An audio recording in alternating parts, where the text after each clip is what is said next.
అంత సాంబార్ అంతా వండిన తర్వాత ఆఖరిలో ఆ 2 కరివేపాకు మనం అన్నాక ఆయన రియలైజ్ అయిన మాట అది. ఇంకోటినండి సార్, ఇంకొకటి మా అత్తగారు వల్ల 2 కూతుళ్ళు ఉంటారు, ఇంకో మా భార్య వాళ్ళ చెల్లెళ్ళు 2. అది కూడా కుటుంబ పెద్దగా వాళ్ళ అన్నదమ్ములు కూడా వాళ్ళని కేర్ చేసేవాళ్ళు కాదు.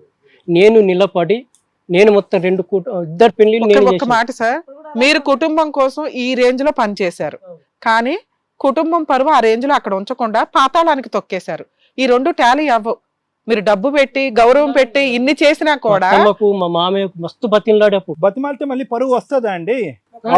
చేయకముందు మీరు ఒక్క మాట అన్నారు, అండి, ఇందాక ఒక తప్పు మాట చేయకముందు అన్నారు. మధు గారు, ఒక్క నిమిషం మీరు పెద్దవారు, మీరు ప్రాక్టీస్. ఒక్క మాట నేను చెప్తున్నా, కాళ్ళు పట్టుకోవటం అన్నారు. ఎన్నిసార్లు కాళ్ళు పట్టుకుని ఉంటారు మీ భార్య కాళ్ళు? ఈ రోజు కాళ్ళు పట్టుకుంటే పోయిన పరువు పడదా? కాళ్ళు పట్టుకుంటే పోయిన పరువు వస్తుందా? ఆవిడ రోడ్డు మీద తిరిగేటప్పుడు మీరు అక్రమ సంబంధం పెట్టుకుని వేరే ఇంట్లో పడుకున్నప్పుడు, ఆవిడ రోడ్డు మీద తిరిగినప్పుడు పరానా ఆవిడ భర్తే కదా, ఏమో నీ భర్తేనా, ఆ ఇంట్లో కూడా కనిపించాడు అన్నప్పుడు ఆ పరువు పోయినప్పుడు ఆ పరువుని మీరు తీసుకురాగలరా? నేను ₹1,00,00,000 ఇస్తాను, తీసుకురండి ఆ పరువు. 100 సార్లు కాలమే పడండి, మీ ఆవిడ క్షమిస్తుందేమో. ఎవరు మాట్లాడతారండి? ఒక మనిషి అనేటటువంటి ఒక వ్యక్తిత్వం ఉంటుంది, ఒక అహం ఉంటుంది. అది కాలిపోయింది, సర్వనాశనం అయింది ఆ రోజే. ఈరోజు ఇక్కడ మాట్లాడటానికి ఏం మాటలుంటాయి? ఇంత నేనే కష్టపడ్డాను కదా సార్. అదిగో మీరు పదే కష్టానికి, సంపాదనకి, ఖర్చులకి వచ్చిన వ్యక్తిని సార్, నేను కట్టుబట్టల మీద వెళ్ళి మీరు 1000 కోట్లు ఖర్చు పెట్టినా, మధు గారు మీరు 1000 కోట్లు ఖర్చు పెట్టినా దట్ ఈజ్ ఈక్వల్ టు పరువు ముందు అంతే. పరువు పోయినటువంటి కుటుంబంలో ఉన్నటువంటి వ్యక్తులు ఈ రోజు కలపండి. మీ అబ్బాయి ఇన్ఫోసిస్ లో పనిచేస్తే మీ అబ్బాయికి ఫోన్ కాల్ కలపండి. ఏమండి మా నాన్నగారు పరువు పోగొట్టారు గురుగారు, మీరు అక్కడ కూర్చుని మాట్లాడుతున్నారు, పరువు తీసుకురమ్మనండి, మా నాన్నని ఇంట్లోకి రప్పిస్తాం, పోయిన పరువు తీసుకురమ్మనండి. ఏ ఊర్లో అయితే పరువు పోయిందో అక్కడ సభ్య సమాజం అందరూ ఎదుర్కొంటే నిలబడి నేను తప్పు చేశానని చెప్పి ముక్కు నేలకు రాయమని అంటాడు. చేస్తారా మీరు? ఎందుకండి ఈ మాటలన్నీ? ఒకటే మేడం, ఇక్కడ అంటే ఇది చెప్తున్నాను కదా, ఇదేదో క్రికెట్ మ్యాచ్ అంతా అయిపోయిన తర్వాత రన్నింగ్ కామెంటరీ చెప్పినట్టుంది గురుగారు. అంతా అయిపోయింది, మ్యాచ్ అయిపోయింది, ఇప్పుడు రన్నింగ్ కామెంటరీ వినిపిస్తే ఎలా అయిపోయింది? అది కాదు లెక్క ఇక్కడ. ఎప్పుడు ఒక మనిషి ఎప్పుడు రియలైజేషన్ పొందుతారు? ఏ వయసులో రియలైజేషన్ రావాలి? లోకజ్ఞానం తెలియనటువంటి వ్యక్తి ఆర్ఎంపీగా ప్రాక్టీస్ చేశారు. ఆర్ఎంపీగా ఎంతకాలం ప్రాక్టీస్ చేశారు? సుమారుగా సంవత్సరాల్లో చెప్పండి. 12 సంవత్సరాలు ఆర్ఎంపీ ప్రాక్టీస్ అంటే కనుక ఓకే, ఒక ఎంబీబీఎస్ క్వాలిఫైడ్ డాక్టర్ లా కాకపోయినా ఆ ఊర్లో ఒక పరువు, ఒక ప్రతిష్ట, 4 మనుషులకు ఒక కలుపు నొప్పి వచ్చినా, కాలు నొప్పి వచ్చినా, తలనొప్పి వచ్చినా ఒక మందు గురించి వచ్చి అరే మధు అనే డాక్టర్ గారు ఉన్నారు, వెళ్తే కనుక ఇస్తారనేటటువంటి ఒక పరువు కలిగినటువంటి ఒక వ్యక్తిగా మీరు ఉన్నటువంటి మీరు ఈరోజు మేము ఎవరండి చెప్పేది? పశ్చాత్తాపం ఎప్పుడు పొందాలి? నేను పదే చాలా సందర్భాల్లో చెప్తా ఉంటాను, రియలైజేషన్ ఈజ్ విత్ టైం అంటూ ఉంటా. మనిషి 20 సంవత్సరాలు తప్పు చేశానండి, ఇప్పుడు రియలైజేషన్ అయ్యాను. ఏమండి 30 సంవత్సరాల పాటు తప్పు చేశాను, ఇప్పుడు realization is a time limited factor. నేను ఒక తప్పు చేశానండి, రియలైజ్ అయ్యానండి, సంవత్సరం లోపల తెలుసుకున్నానండి, భారీ కాలు పడ్డానండి, క్షమించబడ్డానండి, అయిపోయింది. కానీ ఈరోజు మీ రియలైజేషన్ ఈజ్ కండిషనల్. ఎందుకు మీ రియలైజేషన్ కండిషనల్ అంటున్నానంటే మధు గారు, ఈరోజు మీరు ఎందుకు వచ్చారు మా దగ్గర అంటే కనుక మిమ్మల్ని చూసుకునే నాదుడు లేడు కాబట్టి మా దగ్గరకు వచ్చారు, నెంబర్ 1. నెంబర్ 2 ఎందుకు వచ్చారు అంటే కనుక మీకు ఒక భయంకరమైనటువంటి ఒక అప్పు ఉంది, 11 లక్షల అప్పు ఉంది, బిజినెస్ నష్టపోయేటటువంటి రాబడి వచ్చి డబ్బులు వచ్చేటటువంటి మార్గం లేకపోవటం వల్ల ఈరోజు ఇక్కడ కూర్చున్నారు. చీతూ అనిపించుకునేటటువంటి ఒక సమాజంలో తలెత్తుకోలేనటువంటి పరిస్థితుల్లో ఉండి మీరు డిప్రెషన్లోకి లోనై ఒక సైకాట్రిస్ట్ దగ్గరికి వెళ్ళి ట్రీట్మెంట్ తీసుకునేటటువంటి ఒక దిక్కుతోచినటువంటి పరిస్థితి వచ్చింది కాబట్టి ఈరోజు ఇక్కడ కూర్చుని చేతులు కట్టుకుని పశ్చాత్తాపం పొందుతూ, మీ పశ్చాత్తాపం అబద్ధం అని నేను అన్ను, మీ రియలైజేషన్ అబద్ధం అని నేను అనట్లే, కానీ ఇందాక నేను ఏమన్నాను ఒక ఇంపార్టెంట్ పాయింట్ చూసేటటువంటి ప్రేక్షకులు అందరికీ అర్థం కావాలి. Realization is a time limited mechanism. నేను ఎప్పుడో ఒకసారి రియలైజ్ అవుతాను, నా చేతులన్నీ కాలిపోయిన తర్వాత అప్పుడు రియలైజ్ అవుతాను, అప్పుడు పరిస్థితి అప్పుడు చూసుకుందాము, అప్పుడు ఆలోచన అప్పుడు చేద్దాము అనేటటువంటిది. ఇప్పుడు మీరు ఈ విధంగా మాట్లాడుతున్న మీరు 2017లో కానీ, 2018లో కానీ, 2020లో కానీ ఈ తరహాలో మాట్లాడరండి మీరు. అప్పుడు చాలా గర్వంగా నాకు ఒక వేరే భార్య ఉంది, నాకు ఒక స్త్రీ ఉంది, నన్ను ఆదరించేటటువంటి ఒక ఆడది ఉంది అని చెప్పి మీరు రెండో భార్య గురించి గొప్పగా చెప్పుకుని ఉండేవారు, రెండో భార్య గురించి చెప్పుకుని ఉండేవారు. నాకు చెట్టంతా ఎదిగినటువంటి గౌరవప్రదమైనటువంటి ద్రాడపిల్లలు ఉన్నారని గర్వంగా చెప్పుకునే ఉంటారు. అప్పుడు ఎందుకు రాలేదండి? అప్పుడు కూడా ఇలాంటి చాలా వేదికలు ఉన్నాయి. అప్పుడు మీరు రావాలి అసలు వాస్తవానికి.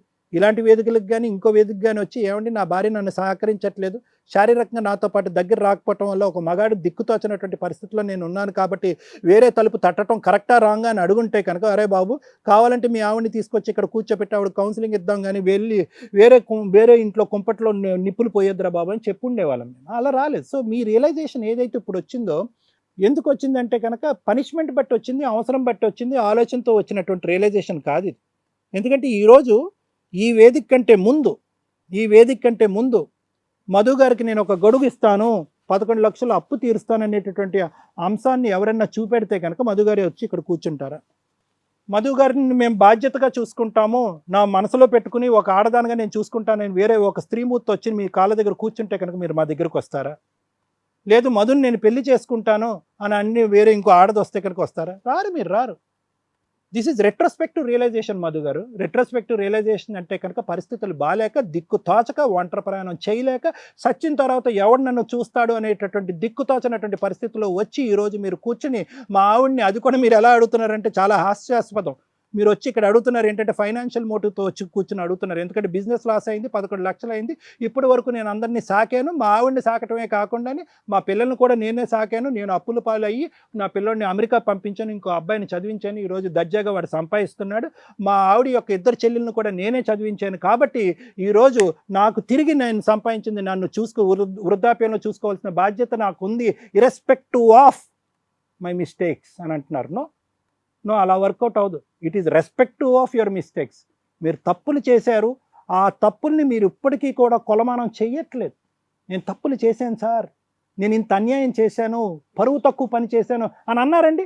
గంట బట్టి మాట్లాడుకుంటున్నారన్న, మీరు అనలేదండి, మీరు అనలేదు. నేను ఎంత ఇచ్చానండి, అంత ఇచ్చానండి, వాడికి ఎంత ఇచ్చానండి, ఈ అమ్మాయికి ఎంత ఇచ్చాను అంతే అంటున్నారే కానీ నేను చేసిన తప్పు, చేయకూడనటువంటి ఒక భయంకరమైన తప్పు చేశాను, ఇక్కడికి వచ్చి కూర్చుని నేను తప్పు చేశాను అని అనట్లేదు. మా ఆవిడ నాతో శారీరకంగా కలవపోవటానికి ప్రధానమైనటువంటి నన్ను ఈ తప్పుల్లోకి దారి తీస్తుంది. అదే అంటున్నా సార్, ఇప్పటికీ అదే అంటున్నారు మీరు. అట్లా అందుకే అట్లా వెళ్ళిపోయినా సార్, ఆ విషయంలోనే వెళ్ళిపోయినా సార్.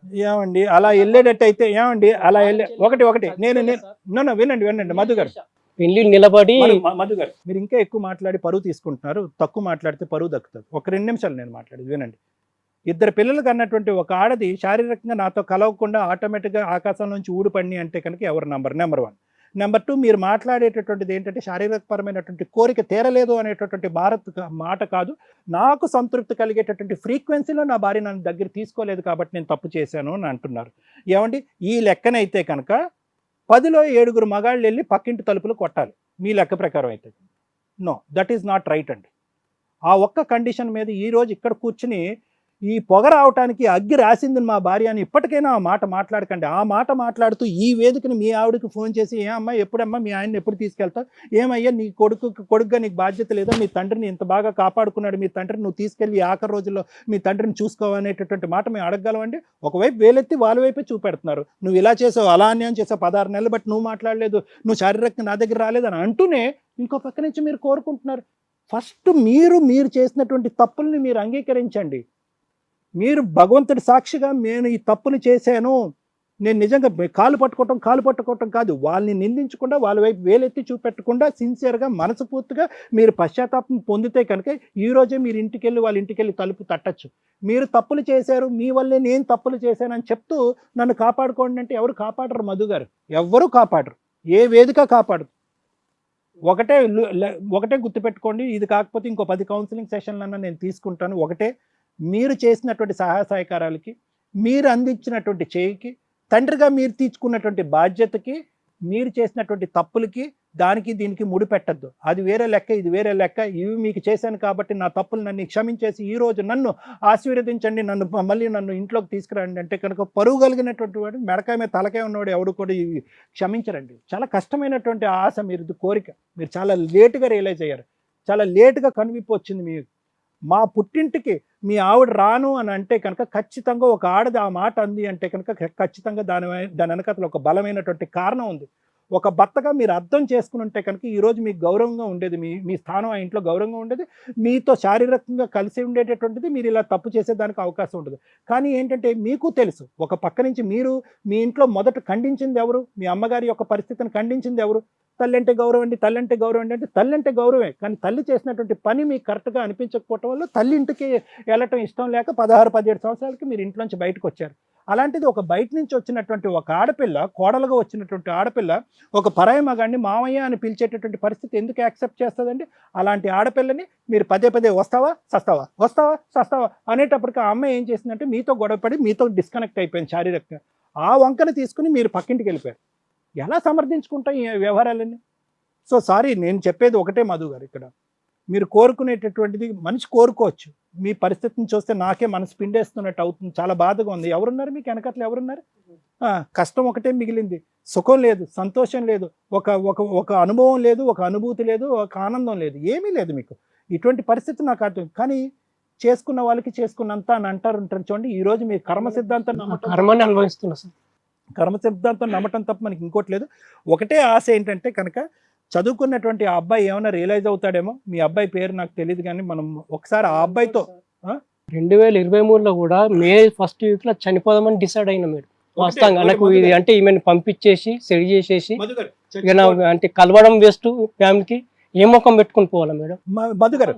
మధు గారు మీరు మీరు ఒక నిమిషం వినండి. మీరు చచ్చిపోవాల్సినటువంటి అవసరం లేదు. చచ్చిపోవాల్సినటువంటి బ్యాచ్ చాలా మంది ఉన్నారు. అంటే నా మనస్తాపం, ఎందుకంటే నేను చేసిన తప్పులకు ఫస్ట్ క్యూలో ఆవిడ ఉండాలి, మీరు కాదు మాట్లాడేది. సరే, అవన్నీ ఈ రోజు సమస్యకు పరిష్కారం కాదు. ఏదన్నా ఇక్కడ ఏదన్నా చెదిరిపోయి అసలు నా భార్యకి ఎట్లా ముఖం చూపియాలా? మొన్న కూడా సార్ రేషన్ బియ్యం తీసుకుంటే మా భార్య ఎక్కడ తీసుకుంటుంది అడ్రస్ తీసుకుని పోయా. శ్రీలింగం పెళ్లి దగ్గర ఒక రేషన్ షాప్ దగ్గర కనపడ్డది. డైరెక్ట్ పోయా, 9 గంటలకు అక్కడ ఉండి చూసి మాట్లాడదామా, నాదే తప్పు ఎక్కువ కనపడుతుంది, మాట్లాడితే ఎట్లా రియాక్ట్ అవుతుందో తెలియదు అని భయపడి నేను వెనక పక్కకు తప్పుకున్నాను. నాగార్జున పబ్లిక్ స్కూల్ పక్కకు వెళ్ళిపోయినాయి. ఇక ఆమె నన్ను చూసేసి దవ వెళ్ళిపోయింది ఇంటికి. ఎటు వెళ్ళిందో పాలపోయా, ఒక యూ రౌండ్ చేసుకుంటాను కంటే యూ టర్న్ చేసుకుంటాను కంటే వెళ్ళిపోయింది. వాళ్ళ ఫోన్లు పనిచేస్తున్నాయా? పని చేస్తున్నా స్విచ్ ఆఫ్ పెట్టింది. మీ నెంబర్ నుంచి switch off. Hit TV app, ఇందులో short news, live news, entertainment shows, movies, digital magazines తో పాటు మీ జిల్లా వార్తలను కూడా ఫ్రీగా చూడొచ్చు.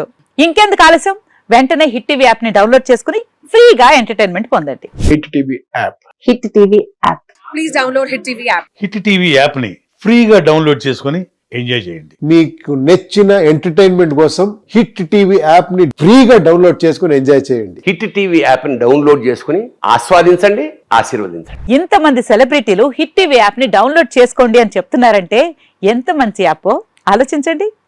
అమెరికా అమెరికాలో చదవాలనుకునే వాళ్ళకి విశ్వసనీయమైన పేరు మన శౌర్య కన్సల్టెన్సీ.